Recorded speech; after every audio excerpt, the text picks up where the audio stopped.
જૂનાગઢના ભવનાથમાં મહાશિવરાત્રિના મેળાને હવે રાજકીય રંગ પણ લાગ્યો છે। વિસાવદરના ધારાસભ્ય ગોપાલ ઇટાલિયાએ અનેક બાબતોને લઈને તંત્રની આકરી ટીકા કરી છે। નાયબ મુખ્યમંત્રીની હર્ષ સંઘવી સામે પણ આક્ષેપો કર્યા છે।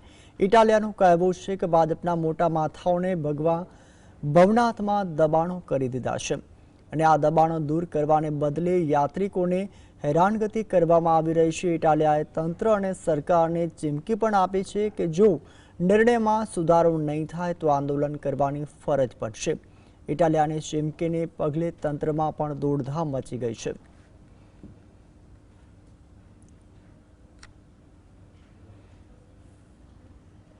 સરકારી ચોપડે 51 એકર જેટલી જમીન 51 એકર જમીન મેળો કરવા માટે અનામત સરકારી જમીન ભવનાથ તળેટીની આસપાસ છે, પણ વાસ્તવિક રીતે 51 એકર નથી, કેમ કે મોટા ભાગના ભાજપના માણસોએ ભવનાથ તળેટીમાં દબાણ કરી નાખ્યું છે, પેશકદમી કરેલી છે અને એના કારણે મેળો કરવાની જે જગ્યા છે એમાં ભાજપના માણસોનું દબાણ છે। આખું જે ભવનાથનો મેળો છે એનું આધ્યાત્મિક મહત્વ ઓછું થઈ જાય એવા પ્રયત્નો ભાજપની સરકારે કર્યા।